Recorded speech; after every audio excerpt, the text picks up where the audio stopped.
Hello friends, welcome back to YouTube channel. दोस्तों, स्वागत है डिजिटल स्टडी यूट्यूब चैनल पर। डिस्कस करेंगे यूपीपीएससी बीईओ का एग्ज़ाम हुआ था खंड शिक्षा अधिकारी आपका 16 अगस्त को। उसका आंसर की कुछ डिस्कस करेंगे। कुछ क्वेश्चन यहाँ पर हम सॉल्व कर पाए हैं, तो उन सभी क्वेश्चंस के आंसर आपको सबसे पहले दे देते हैं। देखिए, क्वेश्चन जो पेपर जो था वो आज का काफ़ी हद तक टफ था। पिछले कुछ दिनों के हिसाब से हमने देखा है, प्रीवियस ईयर के अनुसार आज का पेपर जो था वो काफ़ी टफ दिखाई दिया है। तो प्लीज़ यहाँ पर आंसर को देखते हैं फटाफट से, कितने क्वेश्चन यहाँ पर जो आपने सही कर पाए हैं ये लोग मुझे बताइएगा आप कमेंट बॉक्स में कमेंट करके। चलिए, पहला क्वेश्चन आपकी स्क्रीन पर देखते हैं। निम्नलिखित में से किन दो शासकों के मध्य 17 मई 1540 को कन्नौज के पास युद्ध हुआ था?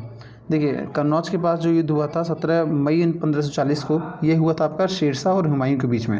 हुमायूं का कार्यकाल ठीक शेरशाह से पहले था और ये युद्ध हुआ था आपका 17 मई 1540 को। इसके बाद शेरशाह उपाधि धारण की थी इन्हें, ठीक है। राइट आंसर हो जाएगा शेरशाह एवं हुमायूं। अगला क्वेश्चन है आपका, निम्नलिखित में से किस प्रमुख कारण से महात्मा गांधी ने 1922 में असहयोग आंदोलन को वापस ले लिया था? तो इसका राइट आंसर हो जाएगा ऑप्शन नंबर 4 वाला, चौरी चौरा में हुई हिंसा के कारण। देखिए, ये जो मेरे पास क्वेश्चन है ये आपका बी सीरीज का है, ठीक है। बी सीरीज का मेरे पास ये क्वेश्चन पेपर है।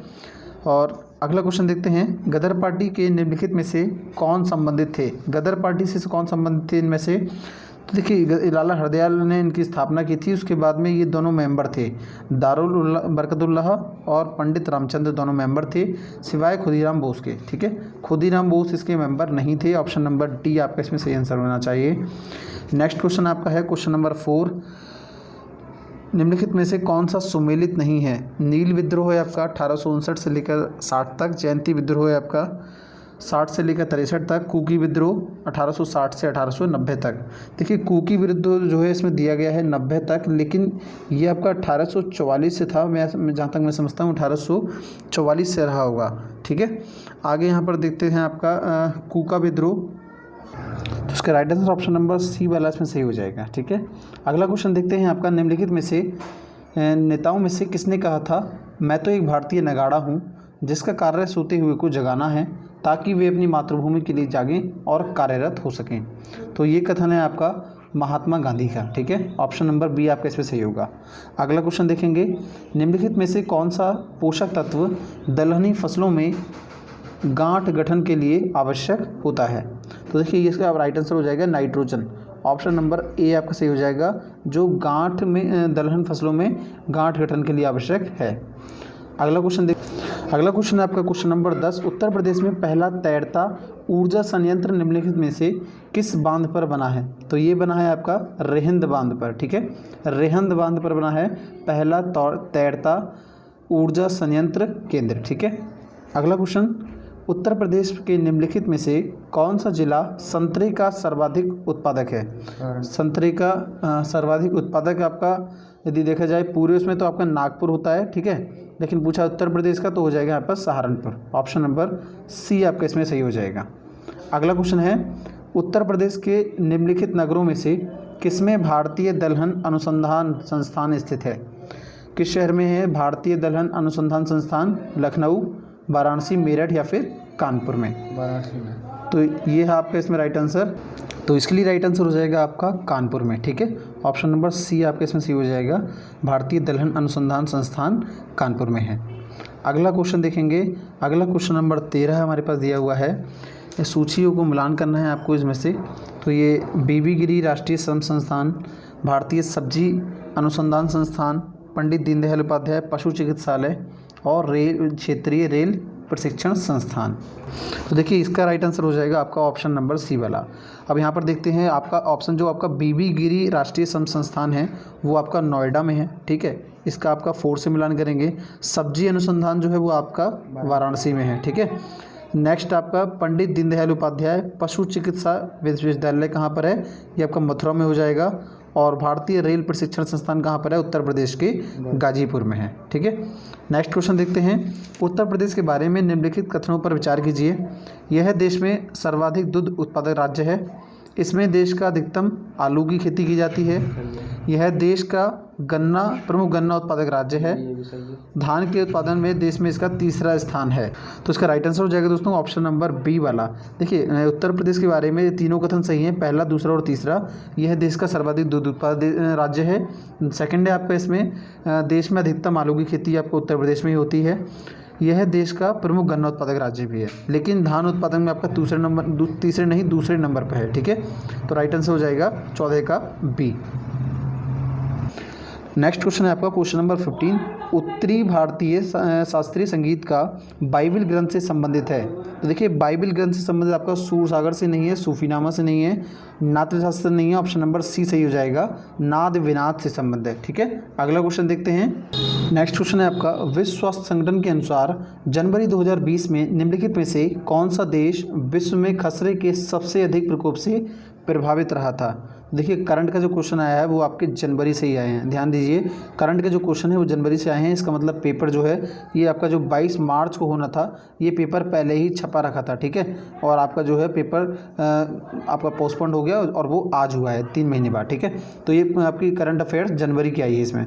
तो यहाँ पर देखिए कांगो लोकतांत्रिक गणराज्य बिल्कुल सही आंसर हो जाएगा, हाल ही में चर्चा में भी रहा था, सबसे अधिक खसरे से प्रकोप से प्रभावित था ये देश।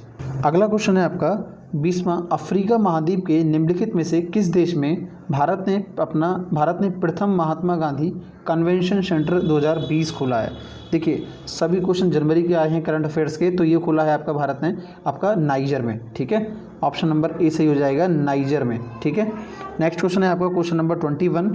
जनवरी 2020 में मिशेल ओबामा को निम्नलिखित में से किस एल्बम हेतु ग्रैमी पुरस्कार से सम्मानित किया गया है।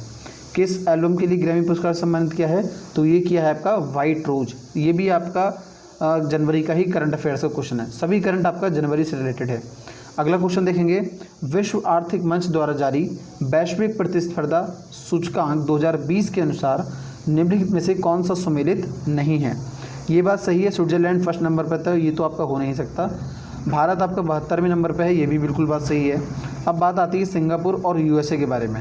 सिंगापुर 3rd पे है और यूएसए 4th पर, ये भी बिल्कुल सही है। तो राइट आंसर कौन सा सम्मिलित नहीं है। सिंगापुर आपका सिंगापुर 3rd पर है, जबकि यूएसए 4th पर नहीं है। ऑप्शन नंबर डी सही हो जाएगा आपका यूएसए इसमें।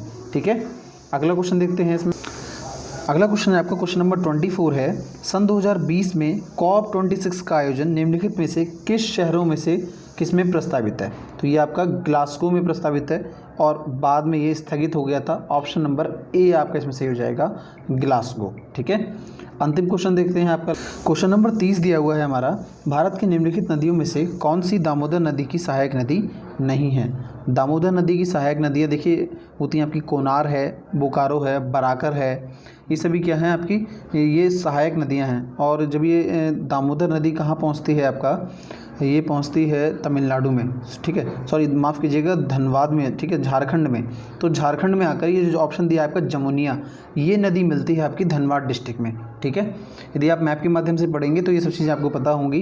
तो जब ये नदी धनबाद डिस्ट्रिक्ट में पहुंचती है झारखंड में, तो आपको ये जमुनिया नदी मिलती है। तो इसमें सारे इसमें राइट आंसर हो जाएंगे, लेकिन एक को छोड़कर इंद्रावती इसकी सहायक नदी नहीं है। चलिए अगला क्वेश्चन देखते हैं। नेक्स्ट क्वेश्चन है आपका घटप्रभा नहर परियोजना कर्नाटक में है, कौन सी सम्मिलित नहीं है, ये पूछा है। उकाई नहर परियोजना आपकी गुजरात में है, ताप्ती नदी पर, ये भी बिल्कुल सही है। घटप्रभा नहर आपकी घटप्रभा नदी पर है, ये भी सही है। उकाई नहर जो है आपकी गुजरात में ताप्ती नदी पर है। नीरा नहर जो है आपकी महाराष्ट्र में है। ठीक है, नीरा नहर कृष्णा नहर की सहायक नदी होती है, तो ये भी आपकी सही है। नेक्स्ट आता है आपका जवाई परियोजना। देखिए जवाई परियोजना जो है ये आपका राजस्थान में है, ना कि आपका कहाँ पर है, तमिलनाडु में है। ठीक है, तो ऑप्शन नंबर क्या सही हो जाएगा, डी सही हो जाएगा, ऑप्शन डी वाला। अगला क्वेश्चन देखते हैं। निम्नलिखित में से कौन सा कथन सही है। पहला कथन पढ़ते हैं। भारत में उड़ीसा राज्य क्रोमाइट का सबसे बड़ा उत्पादक है। बिल्कुल सही बात है, क्रोमाइट का सबसे बड़ा उत्पादक है उड़ीसा राज्य। और आगे बढ़ जाएंगे कोई बिना ऑप्शन देखे। ठीक है, अगला क्वेश्चन देखते हैं। क्वेश्चन नंबर 33 है। भारत का लौह अयस्क भंडार निम्नलिखित में से किस शैल समूह से संबंधित है। तो भारत का लौह अयस्क भंडार किससे संबंधित है आपका, ये संबंधित है आपका धारवाड़ से। ठीक है, ऑप्शन नंबर ए सही है। बाकी आप यहाँ पे देखिएगा गोंडवान जो है ये इसमें से रिलेटेड होता है आपका, ये भी खनिज पदार्थों से है। इसमें आप गूगल कर लीजिएगा धारवाड़ और गोंडवाना में। सेल्वा वनों की क्या विशेषता है? सेल्वा वनों की विशेषता होती है आपकी, ये चौड़ी पत्ती के क्या है, सदाबहार वन है। ठीक है, चौड़ी पत्ती के सदाबहार वन है। और सेल्वा वनों जो रिलेटेड हैं वो आपका अमेजोन के क्या है, रेनी फॉरेस्ट से रिलेटेड हैं। अमेजोन के जो वर्षा वन हैं उनसे रिलेटेड है आपका ये सेल्वा वन। ठीक है, सामाजिक वानिकी और पर्यावरण पुनर्वास केंद्र भारत के निम्नलिखित में से किस शहर में अवस्थित है? सामाजिक वानिकी और पर्यावरण पुनर्वास केंद्र भारत के किस निम्नलिखित में से किस नगर में अव्यवस्थित है? तो देखिए इसका राइट आंसर हो जाएगा आपका देहरादून। ठीक है, देहरादून में रिलेटेड है आपका ये, उत्तराखंड की राजधानी देहरादून में। नेक्स्ट क्वेश्चन है, भारत में पर्यावरण सुरक्षा अधिनियम निम्नलिखित में से किस वर्ष पारित हुआ था? तो भारत में पर्यावरण सुरक्षा अधिनियम पारित हुआ आपका 1986 में पारित हुआ था। इसके बाद में सन 2000 में एक और कानून पारित हुआ जिसको हम कह सकते हैं विनियमन एवं विप्रेषण।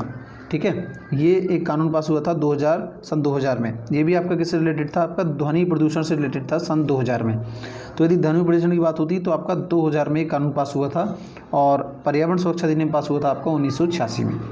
अगला क्वेश्चन, 2011 की जनगणना के अनुसार निम्नलिखित में से कौन सा जनसंख्या घनत्व की दृष्टि से सही घटते क्रम में व्यवस्थित है?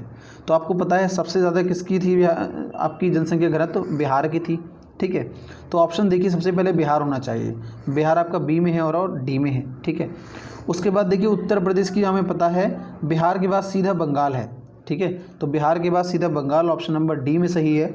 अब यदि इसकी बात करें कितनी जनसंख्या घनत्व था, तो मैं आपको ये भी बता देता हूँ। बिहार का जो जनसंख्या घनत्व था वो आपका 1102 किलोमीटर पर माफ़ कीजिएगा 1102 था। ठीक है, आगे देखते हैं आपका पश्चिम बंगाल का भी 1080 के आसपास था। केरल का मुझे पता नहीं है यहाँ पर, लेकिन उत्तर प्रदेश का हमारा 868 था। ठीक है, 868 के आसपास था। तो ऑप्शन नंबर क्या सही हो जाएगा? डी आपका इसमें राइट आंसर हो जाएगा। अगला क्वेश्चन देखते हैं, क्वेश्चन नंबर 38 है, सूची 1 और सूची 2 को सम्मिलित करना है। सूचियों के नीचे कूट दिया गया है। देखिए अम्ल वर्षा किसके कारण होती है? अम्ल वर्षा आपका ऑप्शन इधर है, chlorofluorocarbon, carbon monoxide, sulphur dioxide या फिर असंतृप्त हाइड्रोकार्बन। तो हमें पता है अम्ल वर्षा आपको 3 यानी कि सल्फर डाइऑक्साइड के कारण होती है। ठीक है, तो यहाँ पर ए में देखेंगे हम, ऑप्शन नंबर आपका तीसरा होना चाहिए। तो ए में आपका तीसरा बी हो सकता है या फिर सी हो सकता है, यानी कि ए नहीं होगा और डी नहीं होगा। ठीक है, आगे देखेंगे आपका बी जो है आपका ये क्या है? ये प्रकाश रासायनिक धुंध। ठीक है, तो बी से किससे रिलेटेड हो जाएगा? ये रिलेटेड है आपका यौगिक से, इसमें असंतृप्त हाइड्रोकार्बन से। ठीक है, ऑप्शन नंबर कौन सा सही हो जाएगा? सी सही हो जाएगा। यानी कि यदि आपको 4 में से केवल यदि 2 भी पता हैं तब आप बिल्कुल सही आंसर कर सकते हैं ऑप्शन को एलिमिनेट करने के बाद में। ठीक है, नेक्स्ट क्वेश्चन है आपका, माइकोराइजा का सहजीवी संबंध है। माइकोराइजा का सहजीवी संबंध किससे है? इस क्वेश्चन के बारे में मुझे अभी तक कोई नॉलेज नहीं है, तो प्लीज़ इस क्वेश्चन का आंसर मैं आपको कमेंट में डालकर पिन कर दूंगा जैसे ही मुझे इसका क्वेश्चन पता चलेगा। अगला क्वेश्चन है आपका, फ़ारेनहाइट डिग्री सेल्सियस और में संबंध पूछा गया था। फ़ारेनहाइट पैमाने पर 200 डिग्री फ़ारेनहाइट है। ठीक है, तथा सेल्सियस पैमाने पर क्या होगा? तो देखिए आपका फॉर्मूला होता है F-32/9 बराबर हो जाएगा आपका C अपॉन कितना हो जाएगा? 5। ठीक है, तो F में से यानी कि 200 में से 32 घटाएंगे, 168 आएगा। 168/9 इंटू कितना हो जाएगा? 5 से गुणा करेंगे, ये C बराबर है। ठीक है, ऊपर हो जाएगा आपका 840/9। अब 840 को हम यदि भाग देंगे 9 से तो कितना हो जाएगा? 9 में 81, आगे कितना बचा? 30, 9 × 27 और 9 × 27, यानी कि 93.33 यहाँ पर आता रहेगा और ऑप्शन नंबर ए सही हो जाएगा डिग्री सेल्सियस में। ठीक है, 93.33। अगला क्वेश्चन देखते हैं यहाँ पर, क्वेश्चन नंबर 46 आपका, निम्नलिखित में से कौन सा पद प्रश्न चिन्ह की जगह स्थान लेगा? ठीक है, तो यहाँ पर देखिए इसमें एक पैटर्न फॉलो हो रहा है। 3 से गुणा कर रहे हैं और -2 कर रहे हैं। 4 × 12 -2 कितना हो जाएगा? 10। आगे ऐसे ही 10 में आपका 3 से गुणा करेंगे और -2 करेंगे, 10 × 30 -2 कितना हो जाएगा? 28 हो जाएगा। ठीक है, 28 का आगे भी करके देख लीजिए, बिल्कुल सही पैटर्न फॉलो हो रहा है। तो राइट आंसर आपका ऑप्शन नंबर सी हो जाएगा। ठीक है, आगे बात करते हैं आपका, ये आपका ब्लड रिलेशन का क्वेश्चन है और मैंने इस क्वेश्चन को सॉल्व कर लिया है। बिल्कुल राइट आंसर जो आएगा आपका बहू का आएगा। ठीक है, संबंध जो होगा आपका ई और डी का वो आपका बहू का संबंध है। ठीक है, ऑप्शन नंबर बी सही हो जाएगा। अगला क्वेश्चन आपको यहाँ पर देखते हैं, किसी कोड भाषा में दिसंबर को इस प्रकार से लिखा जाता है, तो इसको कैसे लिखा जाएगा। देखिए बड़ा सिंपल सा सवाल है, DECEMBER को क्या लिखा जाता है आपका ER, यानी कि देखो ये टॉपिक में इधर ये पूरा जोड़ उठाया, फिर ये MB का जोड़ा उठाया यहाँ से, CE का जोड़ा उठाया यहाँ से, और आपका ये क्या DE का जोड़ा उठाया यहाँ से। ठीक है, तो बस सिंपल सा यहाँ पर इसको हम यहाँ पर पूरे जोड़े उठाकर सीधे लिख लेंगे, NO का जोड़ा, EM का जोड़ा, सॉरी VE का जोड़ा यहाँ से, और आपका MB का जोड़ा उठा लिया, आपका फिर क्या RE का जोड़ा उठा लिया, NOVEMBER। राइट आंसर हो जाएगा नवंबर। ऑप्शन नंबर डी बिल्कुल आपका सही हो जाएगा। अगला क्वेश्चन है आपका, सभी समाज सुधारक मानवतावादी हैं, यदि ये कथन सत्य है तो निम्नलिखित तर्क वाक्यों में से कौन सा एक कथन सत्य होगा। कुछ अमानवतावादी समाज सुधारक हैं, कुछ समाज सुधारक अमानवतावादी हैं, कुछ मानवतावादी समाज सुधारक हैं। तो राइट आंसर आ जाएगा आपका ऑप्शन नंबर डी, कोई असमाज सुधारक समानतावादी नहीं है। अगला क्वेश्चन देखते हैं आपका, निम्नलिखित श्रेणी में x का मान क्या होगा। देखिए इसमें आपका x का मान हो जाएगा 12। ठीक है, राइट आंसर हो जाएगा इसमें 12। बाकी और जितने भी क्वेश्चंस हैं आपको दूसरे वीडियो में मिलेंगे, और एक फाइनल वीडियो आएगा जिसमें आपके टोटल 120 क्वेश्चन जो सॉल्यूशन के बाद दिए जाएंगे, उसमें आपको जो है वो वीडियो आपके लिए बहुत हेल्पफुल होगा। तो प्लीज़ यदि आपको ये वीडियो अच्छा लग रहा है तो प्लीज़ चैनल को सब्सक्राइब कर लें, साथ में बेल आइकन प्रेस कर लें, इससे आने वाली वीडियोज़ की नोटिफिकेशन आपको यहाँ पर मिलती रहे।